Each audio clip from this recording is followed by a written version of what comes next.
Hello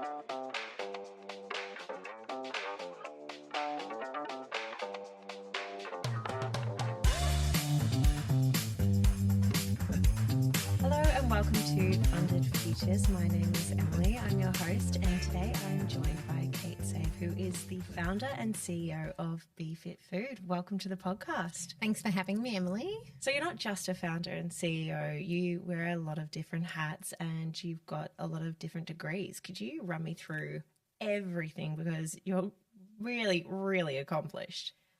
Thank you. I'm a dietitian, exercise physiologist and diabetes educator. I've done a couple of 2 master's degrees, 2 bachelor's degrees and a graduate certificate, and I'm a mum of 2 girls as well. Oh my God, somebody call MTV because we have a teen mum in the building. How do you have all of these accolades?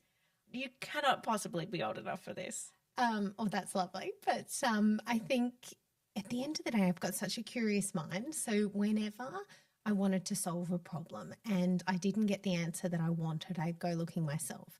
The more I learnt, the more I had to unlearn, and then the more questions I had. So that led me to always keep studying and keep learning. Okay, so which was the first degree that you started with, and why did you start there, and how did you end up, finding your passion in BeFit Food?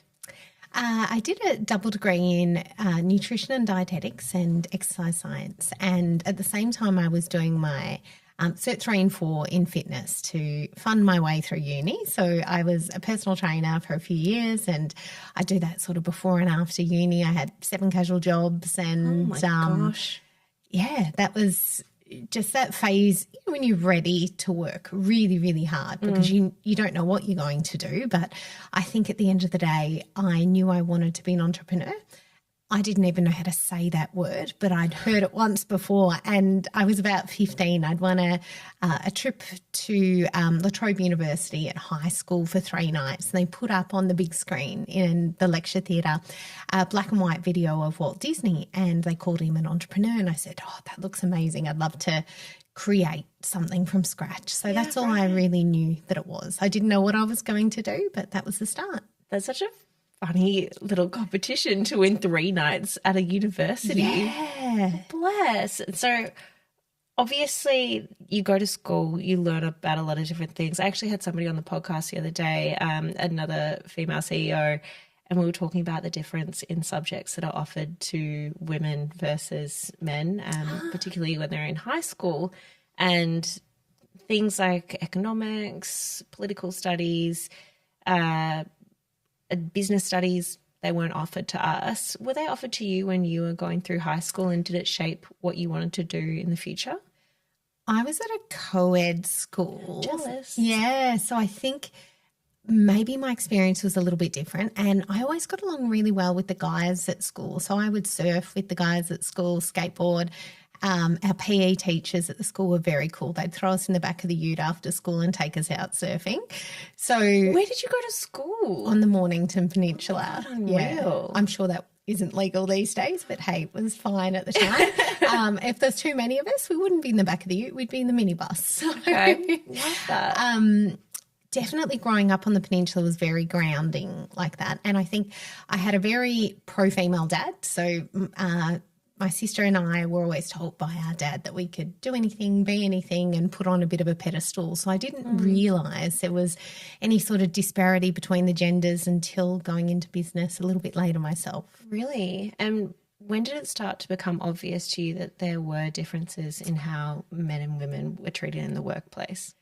Oh, once again, I still think early on studying and everything else, I didn't really notice it. It really became when you end up in that kind of boardroom type situation, or you've got investors in the business that perhaps say things that I almost don't want to repeat, but very much around too many bitches in the workplace. We need a real CEO, a male, all those sorts of things. So as soon as I heard that, I went out and got my MBA. I was like, is that what real CEOs have? So that was another degree to throw in the mix to prove that it shouldn't come down to gender. And at the end of the day, I'm so passionate about health. My upbringing from the age of 2 to 20, I was hospitalised a lot with these terrible tummy aches and Oh, gosh. yeah, no diagnosis until I was 19, and I'd been at uni all day, worked in a casino till 6 a.m. in the morning,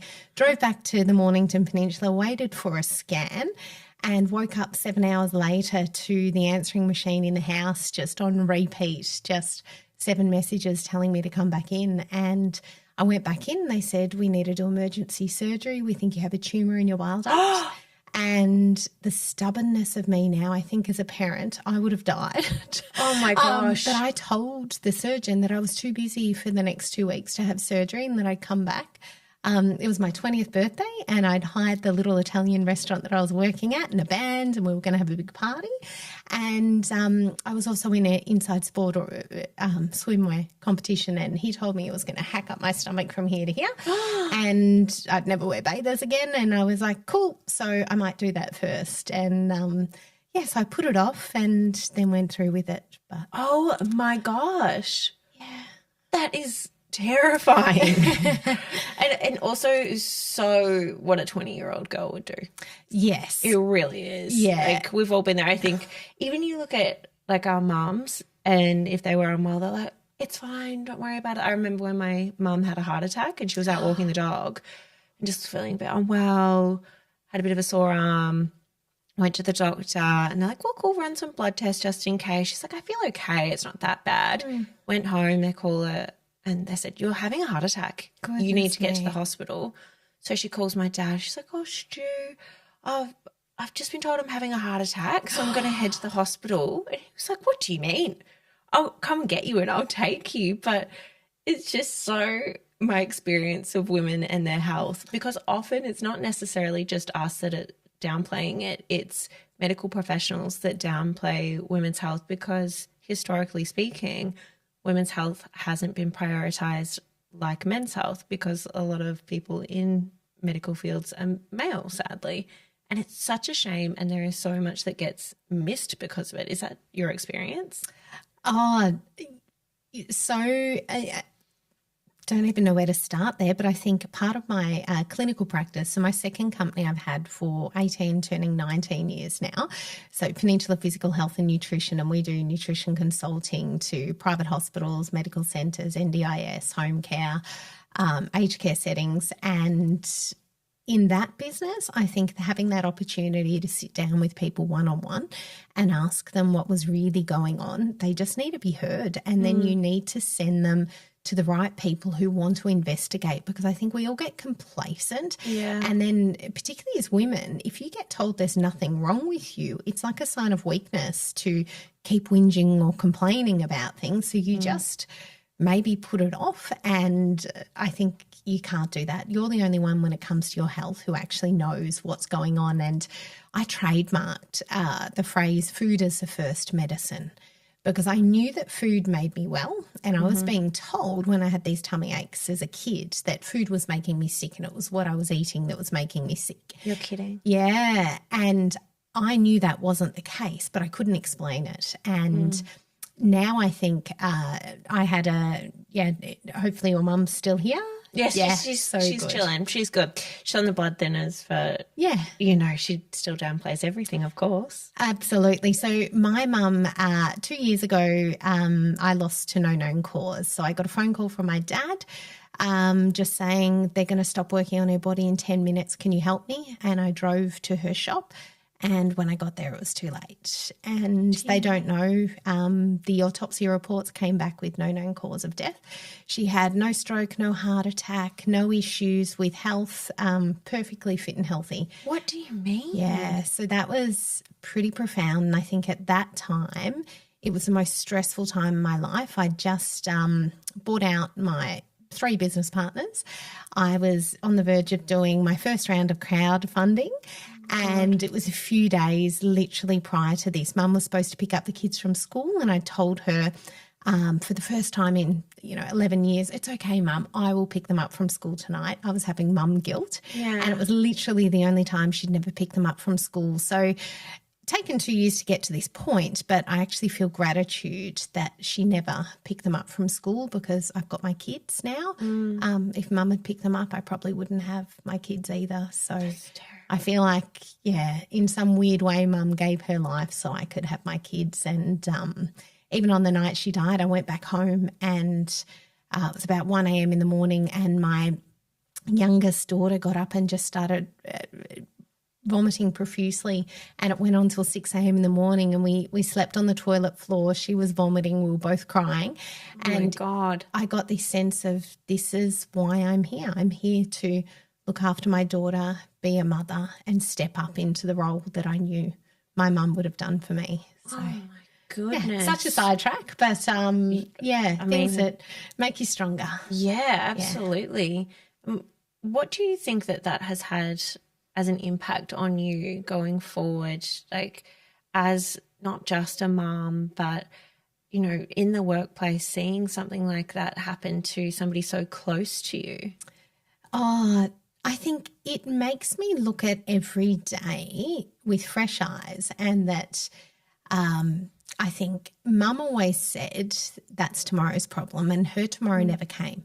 So the way that I look at that now is, when you go to sleep at night, all of your problems actually do wash away, because you wake up the next morning fresh. You can look at things and you can attack them, and they're not problems. They're not problems until the end of the day when you don't know how to solve them. So I think I take life not for granted. I'm very grateful every day for everything I have, and particularly the connections with people. And I think that's what I love the most, helping people, whether that's friends and family, whether it's customers or clients. And I recently did a trip to Africa, a humanitarian trip, and that was absolutely life-changing too. Where did you go? Northern South Africa, to a really remote village. We worked out on a school with 165 kids, and we built Syntropic Farms, a wellness centre, which is the only medical centre for the whole community. Wow. We built a chicken coop because none of the kids at the school had ever had an egg before. We planted vegetables because they were just eating pap, which is just corn, meal and beans. They weren't having any vegetables. And I think that experience absolutely changed my outlook on everything, with how lucky we are. And the most profound thing from that trip is the school principal said, because this is the second year that this organisation, Abundant Village, had gone back to this same school. And she said, "Thank you for coming back, because most people don't come back, and now we've been seen." And I thought, that power of human connection, people want to be seen, they want to be heard. Even in really remote places, they feel like they're not being seen. So giving people a time of day. Yeah, absolutely. Actually, I had an incredible gentleman on the podcast, Mark Dompkins from Forever Projects. I'm not sure if you've heard of them. Essentially, the business helps women who have to give their children up for adoption because they can no longer feed them and give them a home. And basically it helps these women to sustainably find new work and employment and get their kids back. Wow. And it's amazing, because so many of these women, they don't want to give up their children, but it's the only option they have. Yes. And he's an incredible man. I would implore you to have a look at what he does. Forever Projects. Yeah, he's adopted a few kids from Africa as well. He just said one day he and his wife were watching a documentary on what was happening, and he said, how can we sit here in our comfortable home and not do something about this?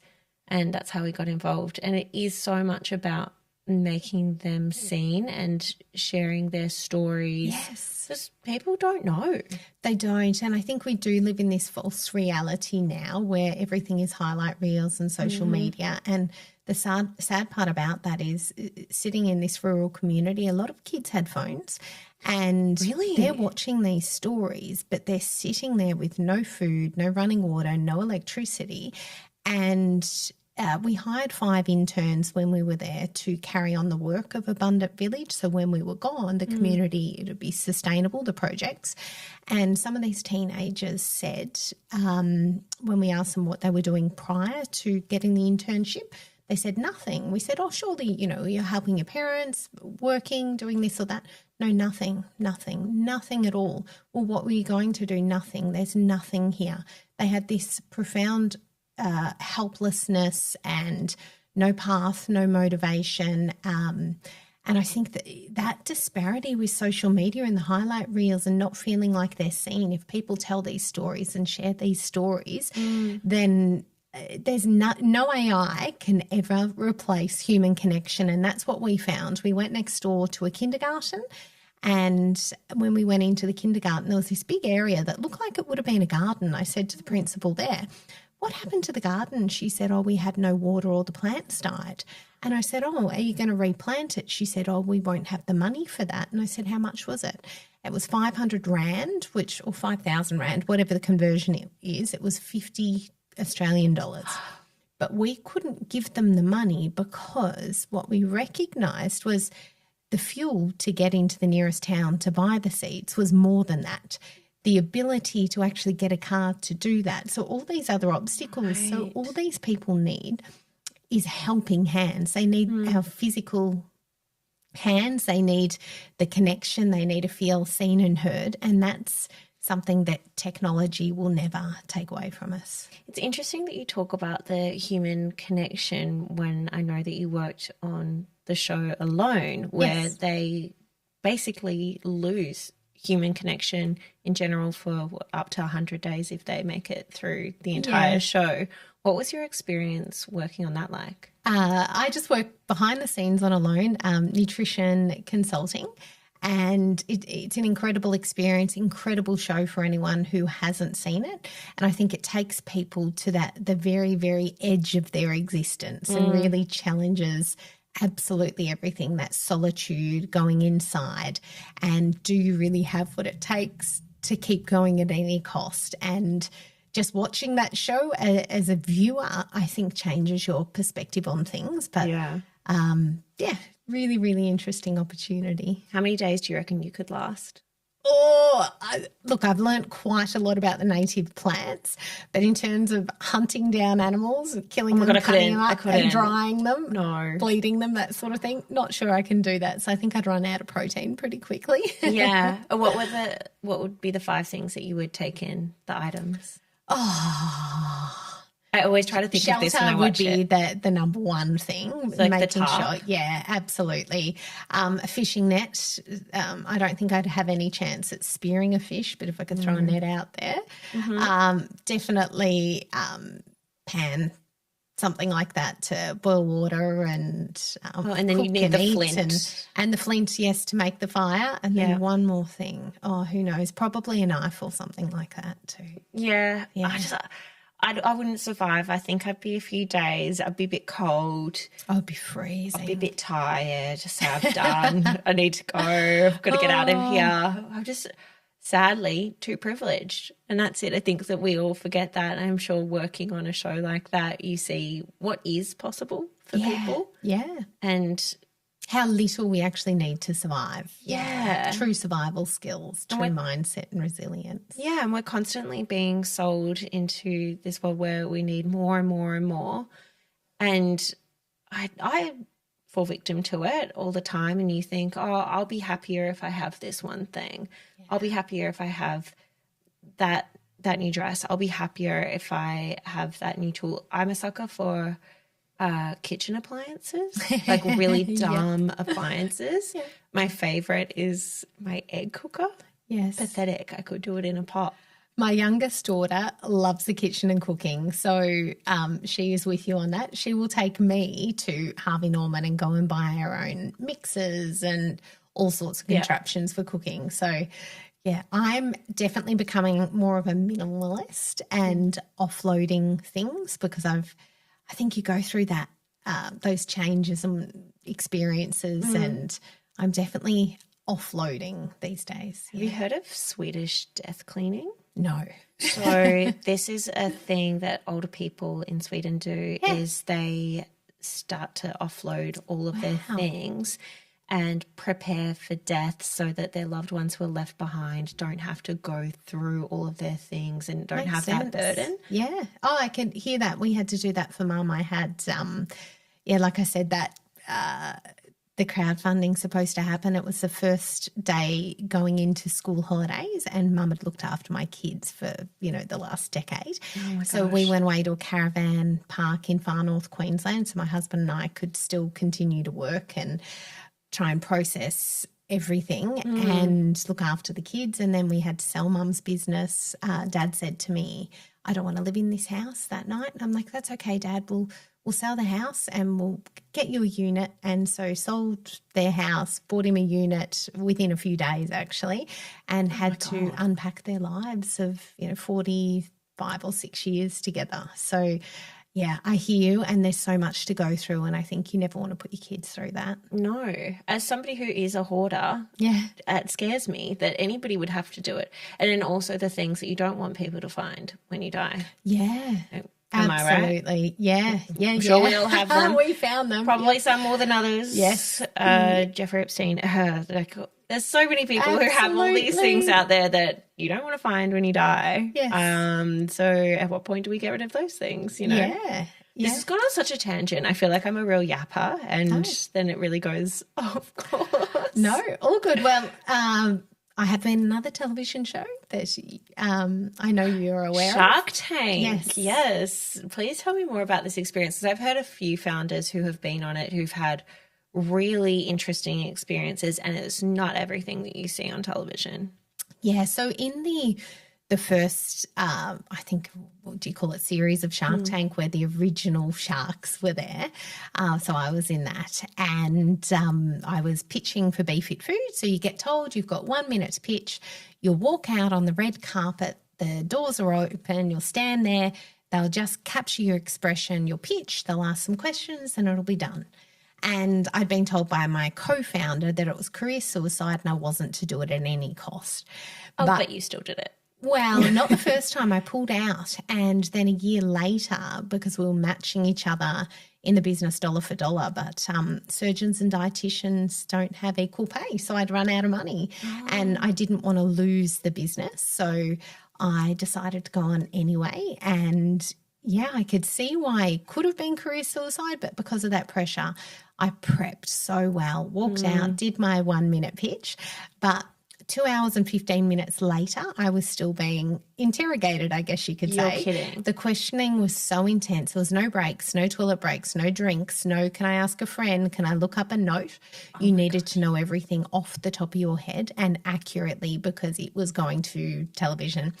And I think I was very lucky in the end that I did close the deal. I even bought the surgeon out for proof of life, because he was told not to go on the show, but I knew the sharks didn't necessarily understand why I was out there pitching and he wasn't. Right. And he was in the background. So I pulled him out reluctantly, and we closed the deal. We had 2 offers with Janine Ellis and Steve Baxter, the tech entrepreneur. And I'd gone on to the show wanting Janine Ellis, just with their experience in food and also as a female entrepreneur. So we did the deal with Janine. Okay, and what did the deal work out to be? Because this is so funny when people watch it and they're like, 30% of the business, and the valuation's only $1 million. Like, how is this possible? Was it quite confronting? So it's not as it seems. Like, a lot of people probably know this now, but some may not. There was 100-ish episodes in that series. There was about 50% of them that got offers on air, but only 3 of us, to my knowledge, ever took home $1. And when we went through that due diligence process, which was a few months later, it was a flat out, no, we're not investing in the business. And I was like, what? But my persistence paid off. So 9 months later, relentlessly turning up, knocking on the door, asking and asking and asking, and trying to prove myself and as to why this business was worth it. Yeah. Finally, the show went to air as well. It was about 10 or 11 months later. It was a lot longer, maybe 9 months later. And then we closed the deal 11 months later. So it was a very long process. But I think that that one-liner, who wouldn't want to lose 5 kilos in 2 weeks? It sent our business off the charts. We literally got 60,000 people online adding to cart at the same time. It destroyed our website. Oh, my God. It crushed every system in the business. I went from a team of 5 people to 63 people in 4 weeks. What? And, yeah, it took about 2 years to really rebuild everything, catch up, fulfill all the orders. We offered everyone a refund. No one would take a refund. Well, 90% of people wouldn't take a refund. They were just happy to wait. And wow. Yeah, so it was a real turning point for the business. And I guess having that unique proposition with doctor and dietitian designed, and we're evidence backed, and we use real science, whole foods. It is everything that I know and believe about the connection between nutrition, food, mood, health, put into a company that I truly believe that can change the health of Australia. Yeah, I think my question was going to be, if you had your time again, would you do Shark Tank again? But if you're getting that kind of response just from being on one episode, obviously people are watching it. Obviously it's having an impact, even though it was such a stressful period of unknowing throughout that 11 months. There was definitely periods where I said I wouldn't wish it on my worst enemy, because that scaling up that quickly, particularly when I didn't have my MBA then, I was definitely just the dietitian ex-phys diabetes educator.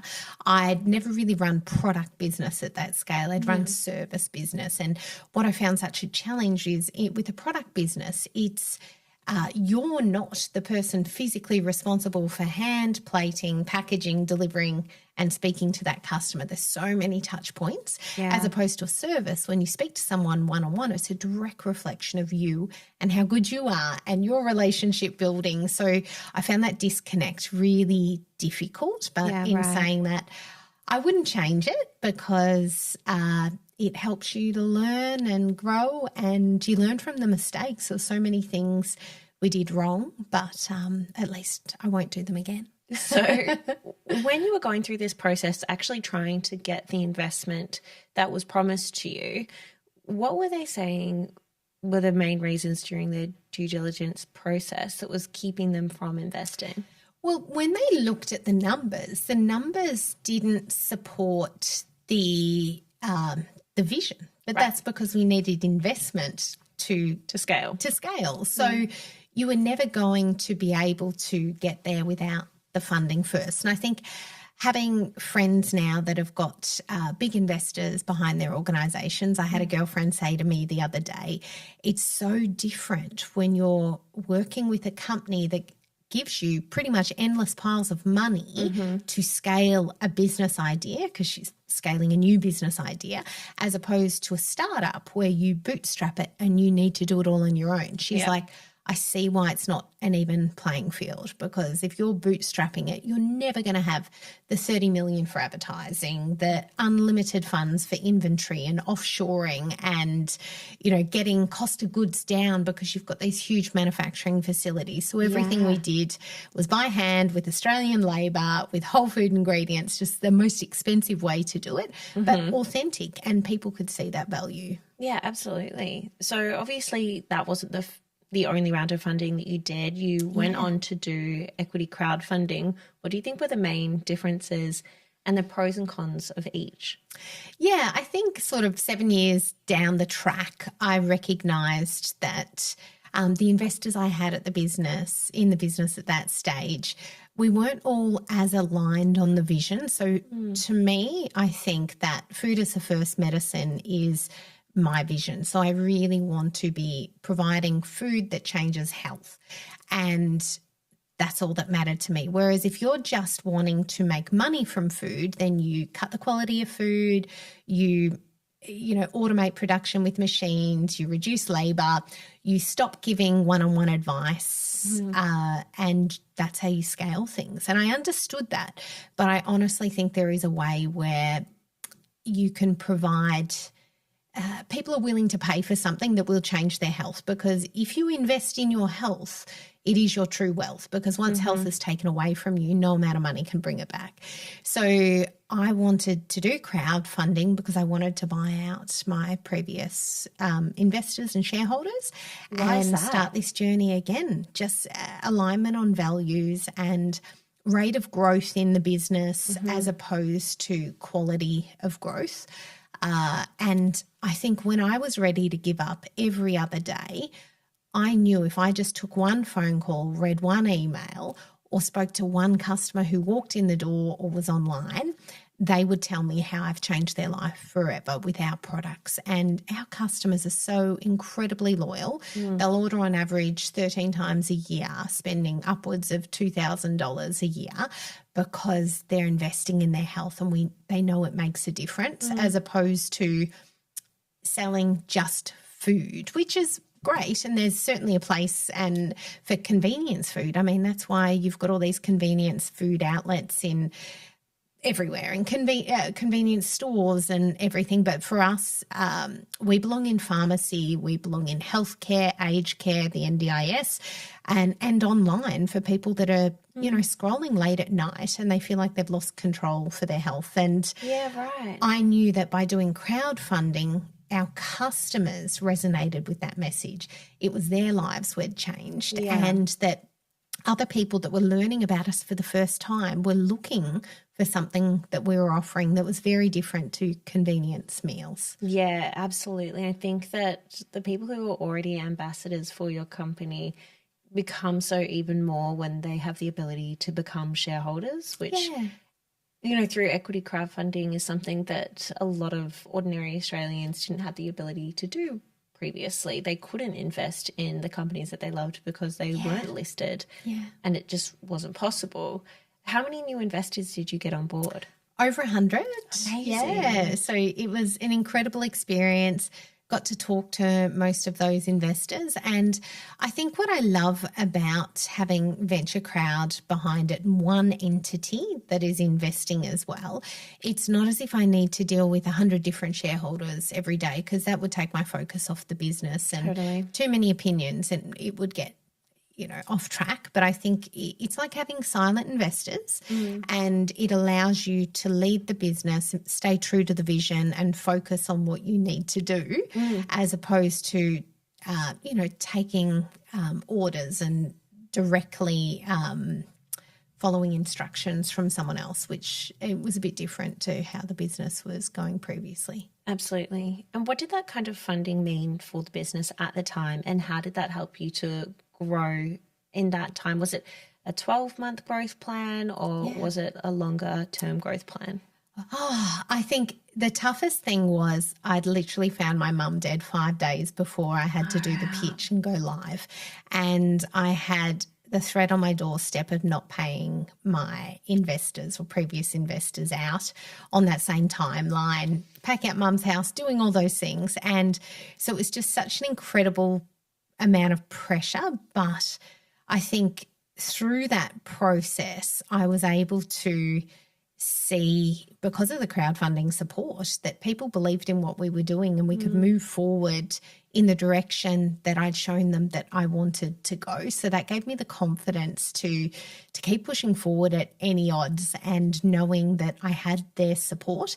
So it was a pretty critical time for the business in terms of money as well, because we'd come out of a few years of lockdown in Victoria, and then the post-lockdown where people no longer wanted home-delivered food because they wanted to connect and be out and about. So unlike a lot of home-delivered meals companies that may have thrived during COVID because they were bakeries and donuts and cheese and wine and all the things that people were looking for as comfort, we were really strict health protocol of the 5 kilos in 2 weeks, all, whole foods, low carb, high protein, no added sugar, low sodium. So we took all the fun out of the food, but could give people back their health. They didn't care about that when there was no weddings, no events, no birthdays. No one was going to see them. They were hiding in their stretchy clothes. So it was a really hard time. We shut down 2 retail stores, 9 click and collect sites. We lost the majority of our team over that period. Oh my gosh. So the crowdfunding came at a point where we really needed to find a new normal. So those funds enabled us to get the business into a position that we could steady the ship and rebuild again, start again. It's such a scary time for founder. I mean, you were going through so much all at once. Yeah. Are you a believer in like the universe and everything happens for a reason? Absolutely. Were you sitting there at that point saying, what is this trying to teach me? The value of life, isn't it? That's, you only get one life. It can be taken away at any point and you just have to live it. Don't pass up any opportunity. And what's the worst thing that could happen? And I think that was at the forefront of my mind. The worst thing that could happen had already happened. Someone had died who I loved. Nothing else was going to be that bad. So if I just thought on my lowest, hardest moment, what's the worst thing that could happen? Nothing. Nothing will ever compare to that feeling. So it helps you to move through. It's sad, but it's also so hopeful. Yeah. That message is, what is the worst thing that could happen now? Yeah. Particularly if you feel like you're at that bottom. Yeah. There's surely nothing else could happen that's worse. Yeah. And you appreciate the things that matter most. The only things that bring you joy are love and connection. That is it. At the end of the day, it's people you love and it's having your health. If you don't have your health, you have nothing. Totally. So I made self-investment, so lots of self-care, went away to a health retreat, did all the things that you do just to be kind to yourself. Yeah, I think that that's something important that a lot of CEOs as well forget to do because it is quite lonely in that position. No one's stepping in and saying, are you okay? How are you doing? How can I help you out? Because you're the one who's kind of the mother hen, just making sure everybody else is okay. It's funny you say that. I remember one comment, and I don't take it in offence at all, but one of my employees at the time said, oh, look, I know your mum died, but things like that, they just go past in your stride. They don't bother you. And my little problems seem insignificant, but it's such a big problem for me. And, because you can pull off this brave face, they think that their sore throat is similar to your mum dying or whatever the comparison was. But that's being the boss, I guess. You have to hold that brave face, and I'm certainly not one to pretend, but I am even delusionally optimistic, as people have called me, because at the end of the day, I know everything's going to be okay. It will always be okay. Yeah, that's such a lovely way to look at it, and it is interesting in the sense that when you are a leader, you have to have that, the duck mentality that you're calm on the surface and everything might be chaos underwater, but you're calm. Yeah. For you, what does the next 12 months look like for Be Fit Food, and then also for your life in general? You're bloody busy. We've got incredible partnerships now with pharmacies. So Chemist Warehouse has come on board. Oh, incredible. And, I love that because we are food as a first medicine, real food, fast results. We're actually bringing whole food into the pharmacy, which has never been there before. I believe in medicine, but food needs to be that first medicine. If you get your diet right, no matter what the drug is you're taking, it will work better. You'll need less of it and you'll get less side effects. And eventually the food will make you well and you won't need the medicine. So being in the pharmacies, healthcare settings is my ultimate goal, and really working on personalised nutrition as well. So helping people to understand what they need as individuals. So finding partners in that personalised nutrition space. We've worked with My DNA, who do the DNA testing. Cool. And we actually partnered with them on an app where it could tell you from taking your genetics whether you're someone who is going to be better with a higher fat diet or a lower carb diet, or whether you can tolerate carbohydrates, whether you're someone who has a snacking gene, whether you burn body fat or store body fat. So once you understand your own genetics, you can change the environment as best as you can, or manipulate your environment to support your genes. If you don't know what your genes are, it's like this uphill battle that if you have genes that really make you less carbohydrate intolerant, or your metabolism is in a state where you've got insulin resistance, where any carbohydrate you eat, you store as body fat. If you don't know that about yourself, then you say, I look at cake and I put on weight. Well, you probably do, because maybe you're, cortisol's going up, insulin, the fat storage hormone's going up. You're looking at the cake, but you're eating the apple and you're converting the apple into fat.